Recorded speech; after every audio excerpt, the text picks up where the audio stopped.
So bali ang proyektong ito ay may habang 3.3 kilometers na mag-uumpisa dyan sa may bungad ng H. Ventura hanggang dun sa may Batasan Hills. So mahaba-haba itong proyektong ito. Yan o, talagang puspusan yung ginagawa nila dito. Kahit mainit yung panahon ay talagang gumagawa pa rin sila.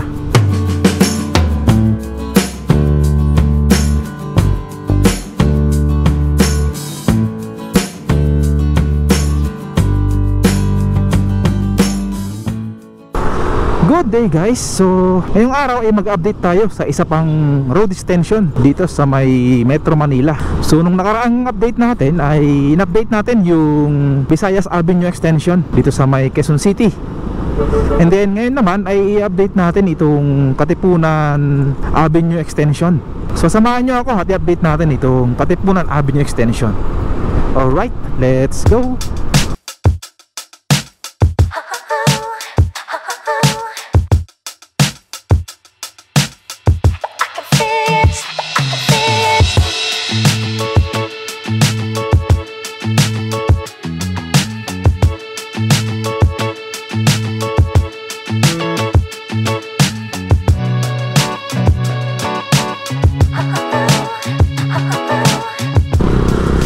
Yan, dito sa may H. Ventura ay kakanan tayo dito.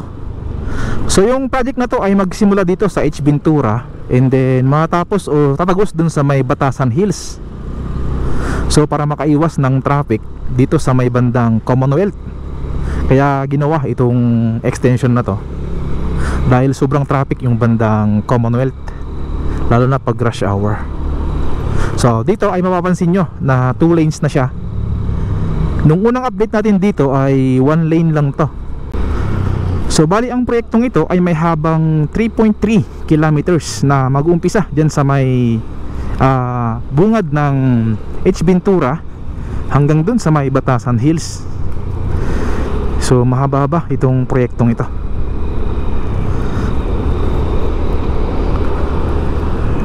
Yan dito. Nung unang update natin dito ay may mga bahay pa dito itong lane na to sa kanan. May mga bahay pa na hindi pa natatanggal. Pero ngayon ay nadaanan na siya. Ayan. So pag natapos to ay may kinabang libo-libong sasakyan na dumadaan dito araw-araw. So itong proyekto na ito ay kasali din sa Build program ng Administrasyon Duterte. Yan o, talagang puspusan yung ginagawa nila dito. Kahit mainit yung panahon ay talagang gumagawa pa rin sila. Yan. So tatagos dito yan. Dito yan tatagos yan o. Yung bahay na yan ay dinedemolish na. So tatamaan niya itong bahay dito. At dito malamang kasali din itong mga bahay na to na matamaan ng proyekto. Yan o, nagkigiba na sila sa may likod. Yan.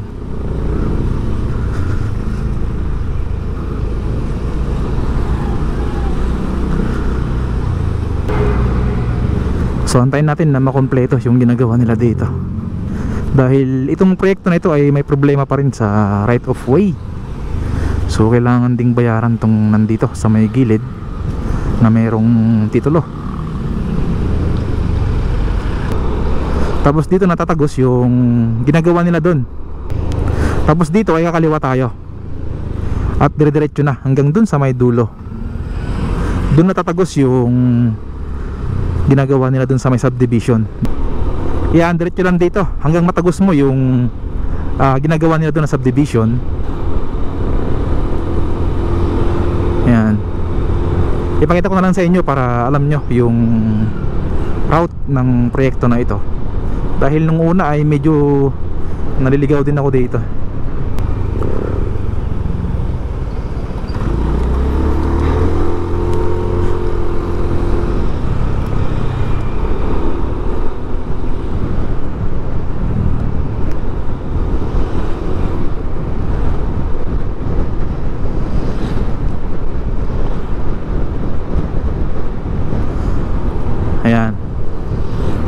diretsuhin mo lang to, yan na yung subdivision, yung Vista Real.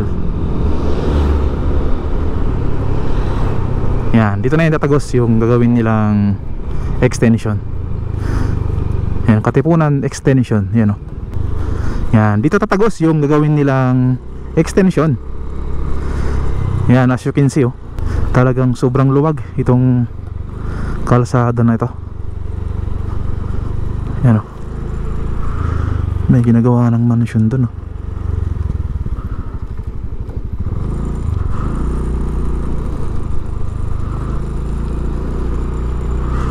May gumagawa na pala dito.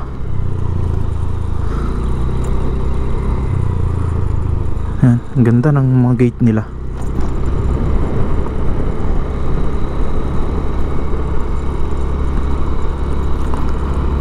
Ayun o. Dito maganda mag-practice, mag-drive. Ito, nagka-practice to. Ayan o.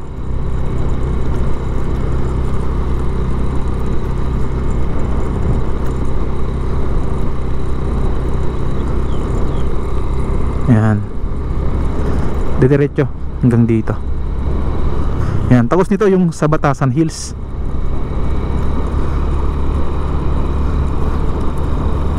Ayan, para makaiwas ka ng traffic sa Commonwealth.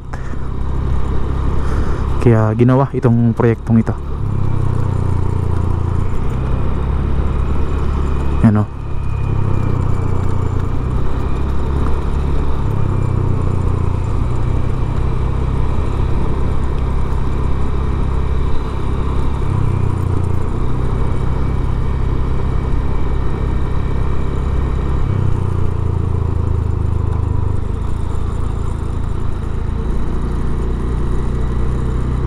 Ayan. Mayroon ditong ano to, dike. Ayan, ginawa rin nila tong dike dito.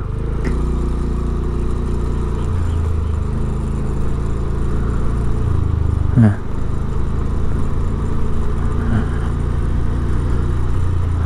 Nandito na.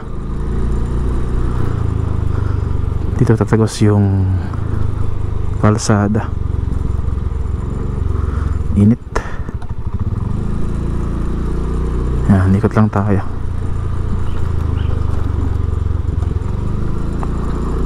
Ikot tayo dito.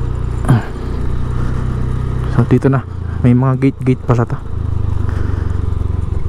Subdivision kasi itong mga to dito. Alright, so yan, dito ko na tapusin tong update natin dito sa may Katipunan Avenue Extension. At yun, hanggang sa muli. God bless po sa ating lahat. Peace out.